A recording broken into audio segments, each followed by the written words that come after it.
Hi there. Good evening. Welcome tonight to part two of Eminem's Castle / Arose song choice. By many of you, you've spoken in numbers to me as far as how you wanted to have both of these reacted to. If you haven't seen the song Castle by Eminem or my reaction, check it out and then come back to this one, as this is kind of the order that's recommended to be listened to. And so just want to dive right in. Let's go right in. I'm curious to see how the story ends. We're going to do a little opacity. Had a bit of a copyright scare on Castle. And so I'm not going to take any chances on part two. So you're going to see the image flipped, and you're going to see some opacity just to make sure we can see if we can keep this clear. I can see everything on my end just fine. Just bear with me, as you may see a bit of an opaque kind of demonstration of the video here as we jump into Arose. Here we go.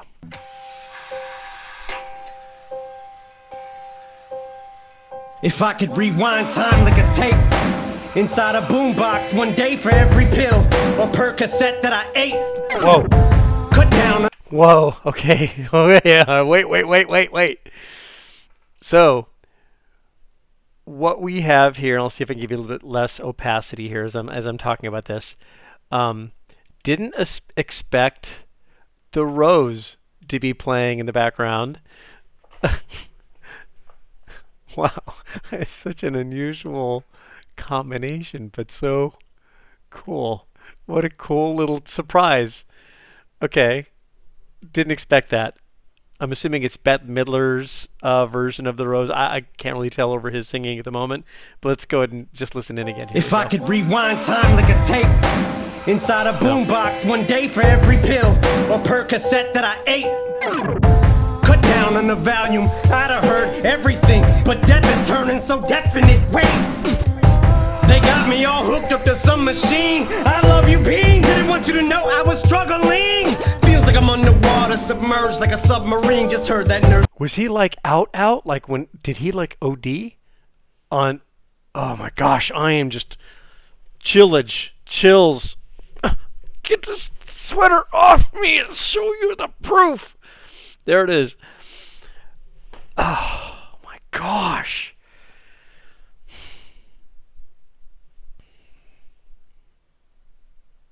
It's okay. It's all right. It's okay.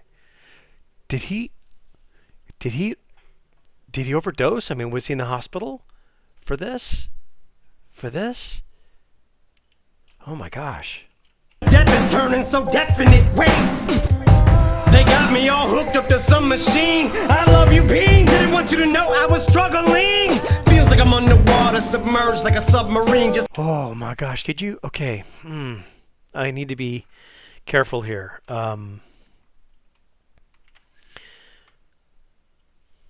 You can hear his cries of regret, where he's probably quite literally feeling his life slip through his fingers. And only then is he cognitive enough to be able to apologize, like, "Oh, I'm so sorry. I am so sorry for many of you that have lost loved ones to overdose." Such a tragic, senseless thing for someone to have to do to themselves and their loved ones. Wow. And for a man like this to step up and just wear his heart on his sleeve, kind of like mine that's covering my chills right now, for him to wear his heart on his sleeve and just spill it out to each of us to hear about his struggles that he's had, and that he's been able to come up on the flip side well and healthy. What a close shave. Gene, I love you, Bean. Didn't want you to know I was struggling. Feels like I'm underwater, submerged like a submarine. Just heard that nurse say my liver and kidneys aren't functioning. Been flirtatious with death, skirt chasing, I guess. It's a Reba dirt chase. Same nurse just heard say they're unplugging me, and it's your birthday. Jade, I'm missing your birthday. Baby girl, I'm sorry, I fucking hate when you hurt, hey. And sweeties, thank you for waiting to open gifts. But girls, you can just open them. Dad ain't making it home for Christmas. Wish I had the strength to just blow a kiss. I go to make a fist, but I can't make when I'm frozen stiff. I yell, but nothing comes out. I'm crying inside, I shout. My vocal cords won't permit me. I scream, but it's not allowed.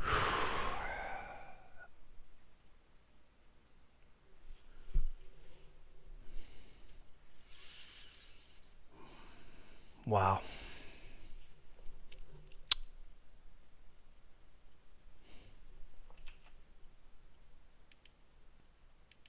Well, that was enough, yeah. Yep.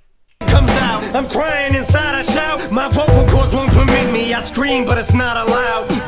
You put your arm around mama to calm her. Wow, I just thought about the aisle. I'll never get to walk his down.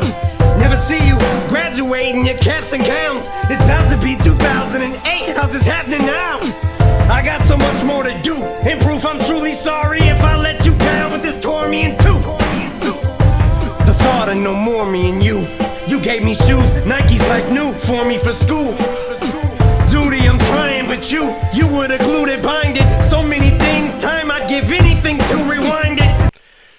Oh my God, wow. You know, I could go into all the background of being arrested and getting lost in narcotics and accidentally shooting somebody in the leg. I mean, I can go into all those details, but I'd be lying. I didn't do any of that stuff. But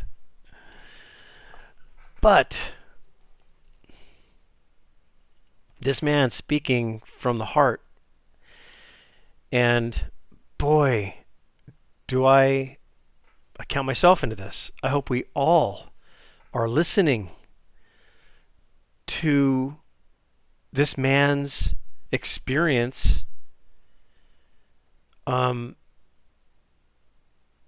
with this drug use that nearly killed him and took him from his kids.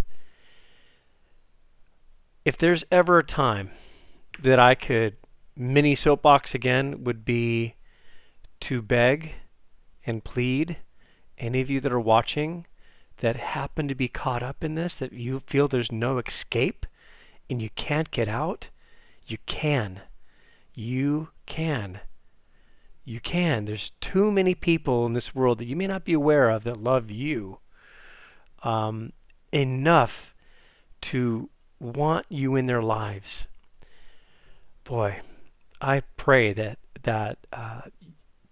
it doesn't turn into a mistake that you will be screaming from your hospital bed as Eminem is portraying that he did. And a man like this can't be singing about this kind of event without having it first personally touch him in a profound way. So, end of soapbox. But I'm begging you. It can be done. Don't think you are special in that it's not going to rob you of everything. If you allow it, if you allow a foot in that door, it's going to rob you. I just pray that doesn't happen to you guys, or myself, for that matter. Enough soapbox. No more me and you. You gave me shoes, Nikes like new for me for school. Duty, I'm trying, but you would've glued it, bind it. So many things, time I'd give anything to rewind it. I had to walk down my halls and constantly be reminded by pictures all on my walls, and I couldn't sleep at night, cause that image burning my brain. If you on that table, me falling across your body, not able to stand to save you.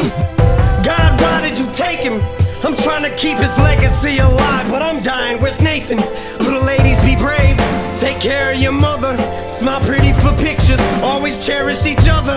I'll always love you, and I'll be in the back of your memory. And I know you'll never forget me. Just don't get sad when remembering. And little bro, keep making me proud. You better marry that girl, cause she's faithfully down. And when you're exchanging those sacred vows, just know that if I could be there, I would. And should you ever see parenthood, I know you'll be good at it. Oh, almost forgot to do something. Thank my father too. I actually learned a lot from you. You taught me what not to do. And mom, wish I'd have had the chance to have one last heart-to-heart, honest and open talk with you. Duty, I see you, I go to walk to you, and I can feel my soul leave my body and float across the room. Nurses lean over the bed, pulling tubes out. Then the sheet over my head, shut the room down. Girls, please don't get upset. I see them cheeks soaking and wet as you squeeze hold of my neck. So forcibly don't wanna let me go, pillow drenched, emotional wrecks. With every second each closer to death. But suddenly I feel my heart begin to beat slower than a breath. Machines go. Must have guessed the cheat codes to this shit. I'm trying to rewind time like a tape, find an escape, make a beeline. Please tell me, is he talking about himself? Is this his story? I may be missing some of the stuff. The visuals are grabbing me. The song itself is grabbing me. The lyrics are just crazy killing me. It's just insane. I'm going to tell a story after this is done, and if you want to hang around and listen to it, it's a good story. True. It's a true story. And those of you that don't want and you just want to get past the reaction, we'll be done with this here soon enough, I think. Trying to wake from this dream, I need to refine my inner strength to remind me, even if a steep climb I must take to rewrite a mistake. I'm rewinding the tape. What? What?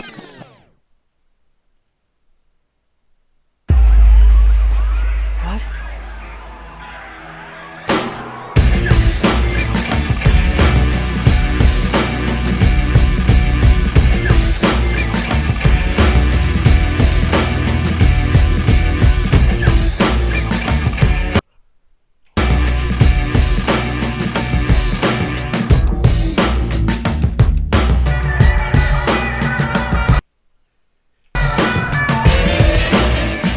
Okay, I'm going to have to... Okay.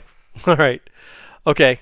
I'm going to have to rewatch that all over again. Okay, hang on. Let's do it. Just kidding. Okay, I need some more. Give it to me in the comments. In the comments, please. What just happened here?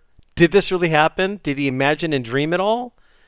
And then rewind it in his mind and make a move? Was he near death? Did he die on the table and then come back? I might have missed a very key piece here. Please, comments. Give me give me the story. Okay. Story time. Let's take a few minutes. My parents divorced when I was 9. And my sister was 11. You know the whole drill. You've heard this song before. And so I mean my father no dishonor because in the end, my mother and father became the best of friends before he passed away. And so, but it's a fun story. And so here's how it went down. So parents separated when I was 9. Divorce pending. Police car comes, takes us to my grandmother's house with my sister and myself and my mother. Dad crying in the exit of the house as he pats my head and I leave. Well, anyways, so my mother, you don't want to mess with my mom. You'll find out in a second why. She thought to herself, why are we divorcing? And my dad, alcoholic, an angry one. Whenever he get that way, like my mother had worked hard jobs on the side, cleaning houses and stuff to try and scrap a little money together to buy him a watch for Christmas. And then one day he's painting the house and he messes something up and he, in anger, takes the watch off and throws it against the wall, breaks it. Just that kind of thing. That's stuff you got to live with. And so I'm not sure why I'm sharing this story with you, but it's a good one. So my mother, during the whole thing of the divorce, starts to wonder, what did she do wrong? What could she have done? And so she comes up with this idea. My dad loved to fill out surveys. And so she thought, yeah, I know what I'll do. For my office at work, I'll type out some letters from a company called Formerly Marrieds.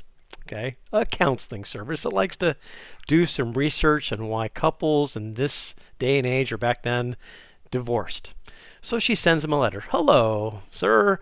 We are formerly married. We would like to just take a moment to see if you might be interested in joining a survey scenario with us, and take a moment and just fill out these questions. So the first one's fairly preliminary. What's your name? How long were you married? Blah, blah, blah. She sends it out. He fills it out and sends it in. Oh, okay. So she replies to him with another letter. Of course, it's back in the day with typewriters. Typewriters are these things that, well, anyways. So she types another letter with a survey, asking him a series of questions. Are you close to your children? Not really. Are you this and that? Not really. Ba-ba-ba-ba-ba-ba. Is there a reason that you can think of that really drove the whole divorce? Can you give us a reason why you think you might have contributed to the divorce? Because she's wondering, what did she do? He writes back saying, yeah, I went out with 13 other women. Let that sink in. So, she gets the letter. Of course, she's blown away. She writes him back. Why did you go out with 13 other women? Thank you very much for your da-da-da-da. He fills it out. Sends it back in. I have all these letters. Someday when I'm dead, I'll get them posted for you guys so you can see them for yourselves. So this goes on for a while. And then my mother types another letter to him and says, sir, here are 4 tickets to Disneyland.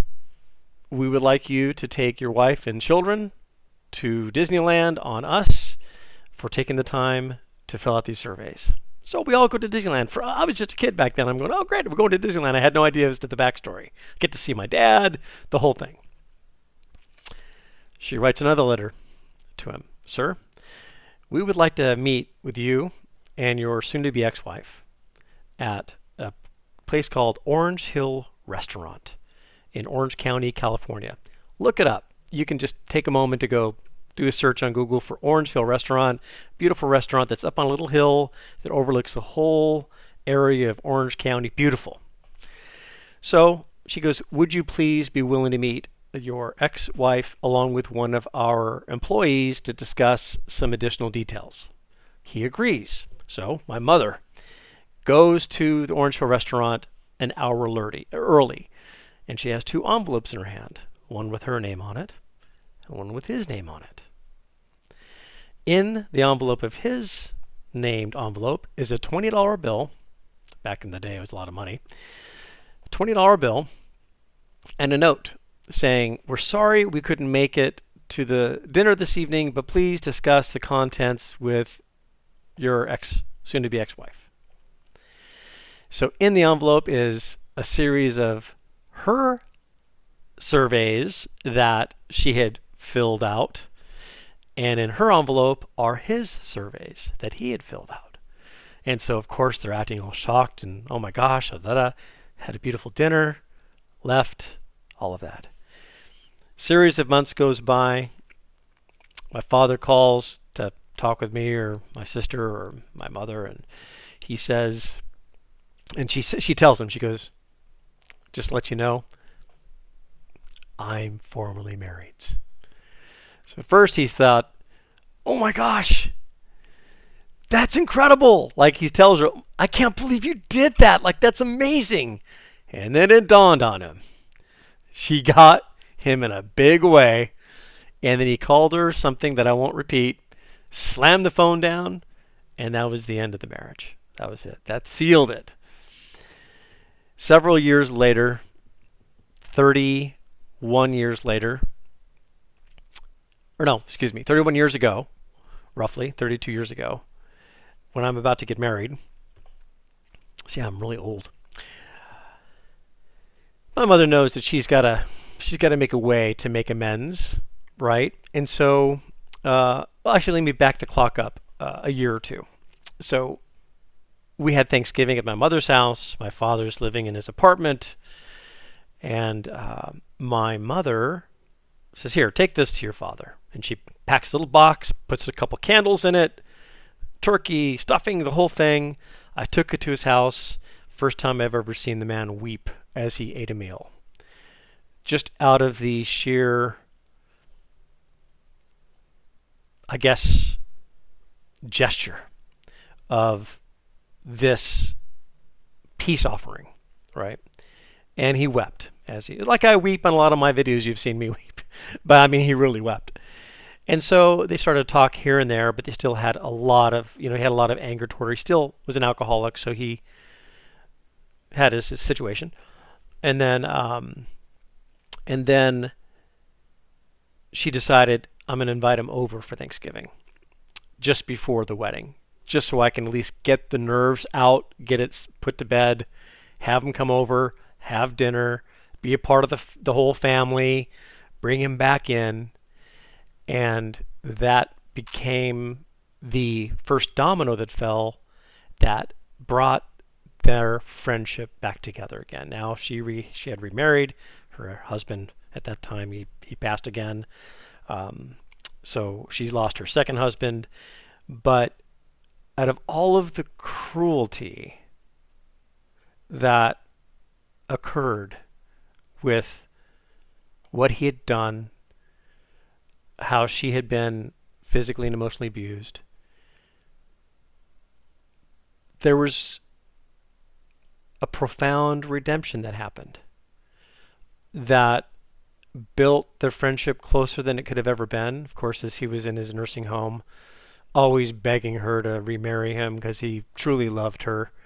And she loved him too, but she just knew that she could never, she couldn't go that far to remarry him. But they became the best of friends. And you would have sworn that there would have been no way that it could have happened, that they could have reconciled as friendships. So the anger we all may feel toward a loved one or an ex-loved one, things that we hold against each other and not forgive each other and give an opportunity for redemption in a way, only will slowly destroy your life. And I'm just kind of thought about that story as I was watching Eminem sing about the profound struggles that I trusted he had and that he was able to turn them around. You can have that same redemption, that same second chance. Life, maybe not, right? I mean, redemption here on earth, maybe not. Heavenly, I believe in a heavenly redemption, as a lot of you know. But I'm talking about just don't write off something that you may think is dead and covered with a sheet, and it's over. You might hear the beep of bringing something back to life. I'll see you tomorrow.